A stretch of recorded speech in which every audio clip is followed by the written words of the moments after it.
All right, I've got a bonus question for you guys. What monster have you used, modified or otherwise, in a way that completely flummoxed and surprised your characters? Could be, I don't know, what sort of springs out in your mind as a monster that you've used in a non-traditional way that has rendered really good results in your game? Logan? In the most recent game that I played, that I DM'd, my dad and our friend Mark was playing. They were in the party, and both of them died to a mind flayer. And one thing that I did with this mind flayer that really messed with this party was it was more. So I had it. I don't want to give too much away about it because it survived at the end. So I don't want to let my players know exactly what it's capable of. But this thing was severed from its hive mind. It had this crazy nervous breakdown from that and decided I'm going to start my own hive mind. And to do that, I myself need to become an elder brain. So it broke back into its hive, attacked and devoured a section of its own original elder brain, which, as you can imagine, is just, it's like marrying your first cousin. It's just not what you do because you'll mess up the genetics and, all kinds of mutation and stuff like that. So this mind flayer possessed some really remarkable abilities. One of those being the ability that instead of devouring a creature's brain, it could inject an essence of its consciousness into its brain and basically just mind control and puppeteer and act as that, quasi elder brain-esque hive mind in and of itself. And so it was controlling different minions and stuff like that really messed with them. Oh my gosh, this is my favorite part, was I gave it the ability to, as long as it was in its lair, I gave it this psychic jump, which is just a mind flare form of a misty step that did some mean damage and stunned people and all this kind of stuff. So it would attack him and then fight with him for a little bit. And as soon as it was starting to get wounded, it would just bop out of the space, leave them all confused, and trying to navigate through the layer, which they were trying to destroy and burn this thing out. And it was this really fun kind of, Ridley Scott's Alien kind of scenario when it's in the vents. Where is it? It's in the vents. And it was just chasing them and messing with them and trying to, eat their brains or dominate them, whatever it could do first. And then every time it got to a certain point to where, the battle started going in the player's way, it would say, nope, and bop out, and then just added this extra element of really fun suspense and horror, which, kept the game moving. Instead of one long combat, there's a bunch of these ambush sessions. And I tried to make him appear at the most inconvenient times, which I think I succeeded on doing. But yeah, that was a really fun monster to throw at him that I tweaked just enough to really flummox and disturb my players. Awesome. And Josiah, what's one of yours? I just realized that this entire series of questions is supposed to be resolved around the monster manual. My story is from a creature that is not in the monster manual. But I'm going to tell you anyway. I do have a quick little one, though, that relates to the monster manual, which I'll do in 30 seconds. That's a lie. It's going to be 40, but that's fine. Red dragons, pro tip. If you're using a adult or older red dragon, they're smart. They're smarter than most people. They have the capacity to be smarter than most people. It's not going to stand there in its little square and just get wailed on when it has the ability to fly. Also, if it knows people are coming for it, it's not going to just wait for them and be like, oh, I guess I'm going to get beat down by this party now. I once had a party. Their goal was to go kill this red dragon, which was not part of the main quest line. They just wanted to do it because they were like, we can take this clown down. We're going to do these people a favor and they're going to owe us. And it was like, okay. And the whole thing was this dragon basically had a protection racket going on this town. And they were like, we're going to save this town. Then they'll owe us and they'll be happy and they'll give us some cool stuff. And I was like, all right. So of course this dragon found out because it has spies in town and stuff. So when they were about a day's journey from its lair while they were sleeping, just flew over and roasted them with its breath weapon. And then they all woke up and it was gone. They were like, oh, we're fighting the dragon now. And I'm like, oh no, he just was saying hello. And they were like, okay. So they go back to sleep. Few hours later, dragon comes by, roasts them again, and they're like, okay, what is going on? And it's like, well, I mean, he knows you're coming, So, and he just harassed them and harassed them and harassed them until by the time they got there, they were like, "We don't want to fight you. Just please leave the village alone." And he was like, "Yeah, that's what I thought. Like maybe reevaluate yourself next time before you try to take a shot at the king." But anyways, that's my monster manual story. Dragons are terrible. Okay. I don't know if everyone is familiar with this who's watching, but for those of you who are, you'll know exactly what I'm talking about. I once utilized death giants in a campaign. For those of you who do not know what death giants are a type of giant, much how you have hill giants, cloud giants, etc., that were all part of the ordning, and they were giant bros. And then when everything started to fall apart, they made a real shady deal with some terrible entity, likely some type of archfiend. And that basically made it so they were no longer part of the ordning, and their skin turned all gray, and they became quasi-evil creatures. That's what most people know about them. They also have the ability to steal souls, because when they die, their soul goes to their master, and it is ultimately destroyed and used for some nefarious purpose. But the power they gained allows them to take souls from others, and they can use those souls to fuel their abilities and do different things. So because of this, whenever a death giant dies, rather than have its soul go off to inevitable destruction, another death giant will cleave its soul from their dying body so it stays with them. So you basically have these death giants that literally have generations of their ancestors all swirling around them and with them. So like whenever a death giant dies, that's a hard thing to say 3 times fast. If it's by itself and it dies alone and all those souls are released, that's considered like a tragedy to them. So they always try to be in pairs. So if one of them dies, at least the other one can take all the souls it had with it and inherit those and then get out alive. We were playing in the Tyranny of Dragons campaign, and I just threw death giants in just as kind of like a throwaway, like little bit, oh, this might be a fun encounter thing. The party's like got way too invested in this story though and tracked them down. And rather than face them as enemies, I had painted them as villainous, but like kind of tragically so. And their whole thing was like, we're scouring the world to try to like find a way to lift this curse. And the party was like, you know what? We're going to help you do that. You guys seem all right. And I was like, don't do this to me. Anyway, so I thought I was playing my players and be like, oh, you guys are going to feel so bad. And then they did the like super moral thing. And I was like, I played myself. We're doing a different campaign now. So Tiamat rose and like that all happened, but that doesn't matter. We're helping the death giants now. And then they just went off and sided with the death giants and went on this great crusade to try to fell an archfiend that was it was a different archfiend. It wasn't Tiamat, a different one. And yeah, so I guess this is a cautionary tale as like mess with your players, but don't be surprised when they mess with you back. It's a cooperative game. Sometimes the players will write the campaign for you. Exactly. All right, Fred, you get to go third this time.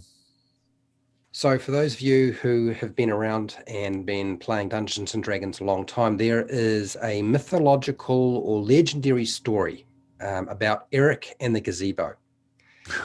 And now, for those of you who are unaware, a gazebo is just basically a small outdoor location with a cover where you're going to have your lunch and enjoy the outdoors without getting wet, or at least keeping the sun off you. It's not a monster. So I sat there one day, and as you do when you're sitting on the toilet and trying to crack out a big one, you start having some strange ideas. And I decided I would take the gazebo and I would combine that with a beholder and a mimic. And so as a result, I created my gazebo monster called Gary. And Gary, the gazebo monster, basically disguised himself as a gazebo because that was the most sensible thing to do, because then people would come and have lunch where he was on him. And then he had eye rays and everything that the beholder had and could float and fly if necessary. And I included this in the adventure with my group who were playing through an old adventure called Beyond the Magic Mirror by Gary Gygax, who basically stole the story of Alice in Wonderland. So I thought, yes, that's the perfect time. It's a crazy monster. That's the place to stick it. And they freaked out when they suddenly realized they were being attacked by a gazebo. There were a number of times where I did have to explain, yes, it's a gazebo. What does it look like? That's what it looks like. Yes, it looks like a gazebo, and explain everything. And they're like, You're telling me this has a big, huge central eye and a big mouth, and it's got eye stalks on it, and it's shooting rays at us? And I said, yes, it does. It's doing that. And it disintegrated a Trent and some trees, and they're like we're out of here. So that's probably the strangest monster, or one of the strangest monsters I've ever included in my campaign. And I'm not going to tell you what happened, because it's pretty raunchy after that.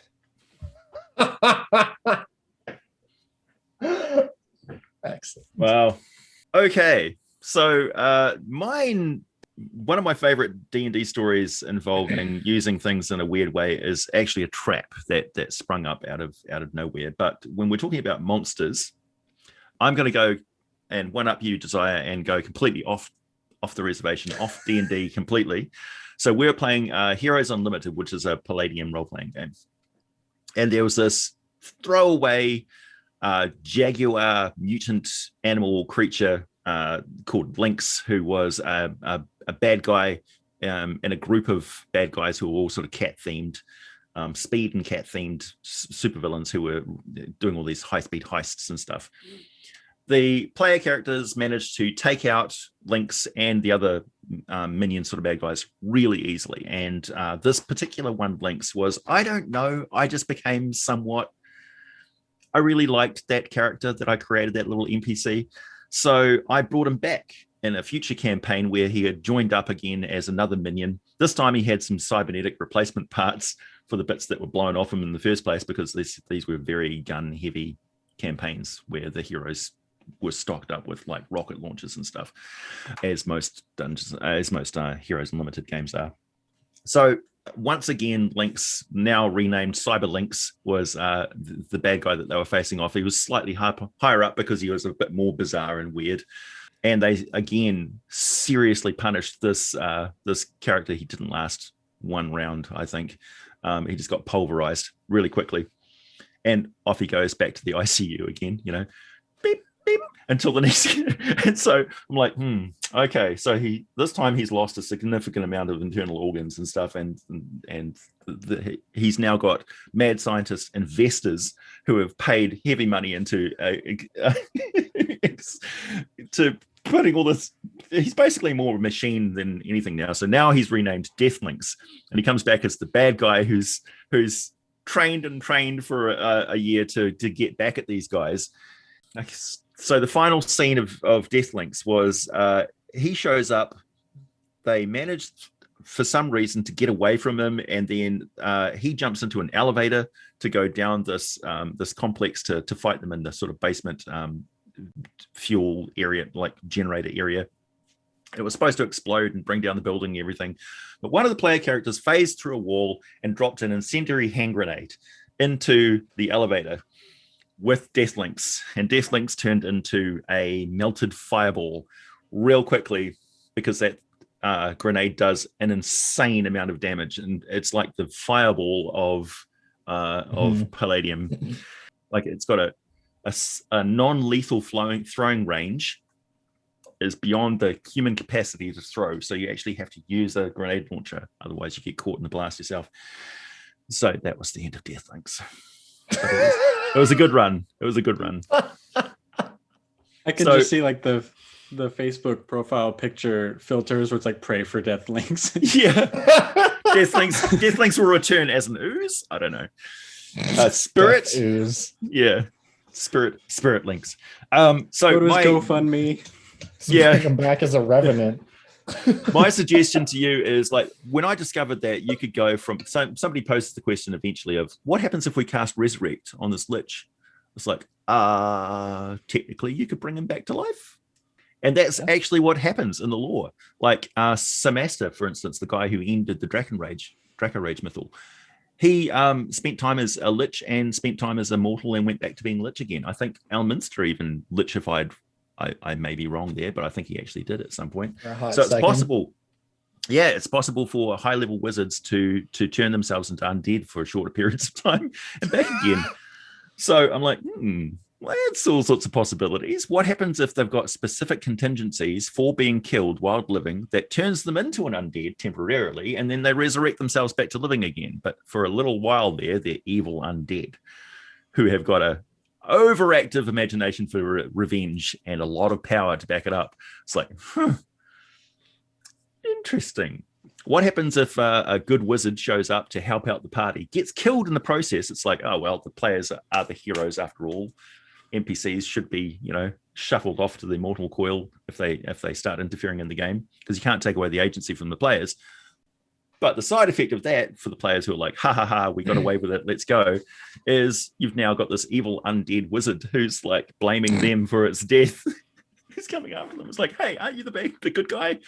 Yeah, not at the moment. I mean, now you're thinking like a lich. The more paranoid and the more steps you can add to a plan when planning out a lich as your villain, the better it is. Liches, as you kind of touched on earlier when we were talking about it, that's their whole deal, right? Is like, oh yeah, there's a contingency for my contingency for my contingency. So it would be hilarious to have the party like fellow lich, and then like later on he just shows up as like a super normal looking guy in town. It's like, oh yeah, wait, weren't you that? Oh, I was. I got better. Yeah. But I can't be blamed for anything that happened while I was undead, guys. Come on. I was under the influence of near unlimited power. Yeah, so don't hold that against me, gang. Yeah. There's all sorts of possibilities. Like you could have a favorite NPC of one of my favorite players of the game. He's an absolute awesome DM of Call of Cthulhu because he always manages to get a jump scare on me. No matter what. Like last time he did this, I was leaning in and like fully immersed in the situation, talking to this guy in a hospital bed, trying to get some secrets about, what drove him crazy. And then he'd been whispering and whispering for like 20 minutes. And then he just screamed at me and I damn near fell off my chair. I was like, oh, you bastard. That's a great keeper though. Oh, perfect. And he really gets into playing his characters. And he was playing this character Guard, who was one of his most sort of non-interesting characters in a way. He was just like this stock standard fighter, grizzled veteran.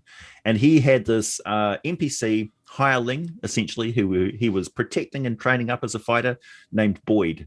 And Boyd got killed by a mind flayer, had his brain extracted. And this player shows up to the game later on with a little toy on the table that he kept talking to as Boyd. And it was like made out of dried myconid husk and stuff. He'd made a Boyd doll. And I was starting to get worried in real life for his sanity. That's how good his role-playing was.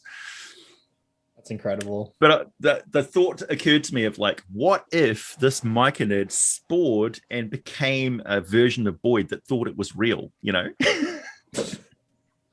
Oh, nefarious. Yeah. Just a twisted Pinocchio. Yeah, so he introduced this whole obsession with a dead character, a dead NPC into the game, which I never really like. You hope that players will sort of run with things like that, but you can't. You can't lead the water to. You can't force the horse to drink from the water. You can only lead it there. So you can pepper your campaigns with opportunities for your players to take things and just run with them, and that was him running with it and not force the water to be drank by the horse. Oh, I was swimming in that pool.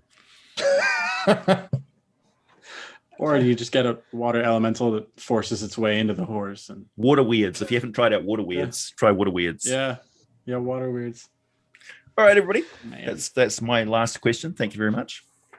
If you are interested in discussing what interesting monsters and strange plans and unexpected benefits have occurred in your game, please comment in the comment section down below and keep rolling 20s.